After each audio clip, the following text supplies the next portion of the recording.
Id-dinja nisranija tħares lejn il-lejl tal-miliet bħala wieħed qaddis li fih infakru l-ġrajja ta' twelid ta' Ġesu Kristu.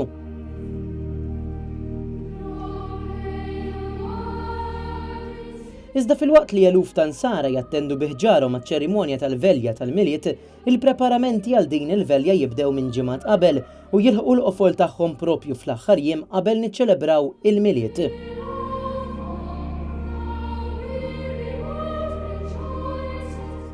Tkellimna ma' Christopher Bartolo, is-sagristan tal-Knisja Parrokjali tal-Mellieħa, li spjegalna l-ħidma tiegħu propju fl-għodwa tal-jum ta' qabel il-miliet. Illum minħalli l-affarijiet li żied neċessarji noħroġ il-ġurbjiena, inqassam il-fjuri u fl-istess ħin nipprepara għall-funzjoni tal-lejla. Miegħi jkun hemm ħafna nies ukoll involuti biex il-lejla tkun suċċess.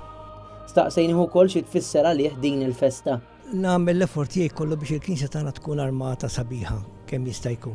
Bil-punzetti, bil-ġurbina u dak li kollu huwa tradizzjonali. Il-Knisja nħobb inżomma tradizzjonali illum. Aħna minnaħa tagħna nawguraw lil Maltin u lil Lawċin kollha miliet ħieni mimlijena u sliem.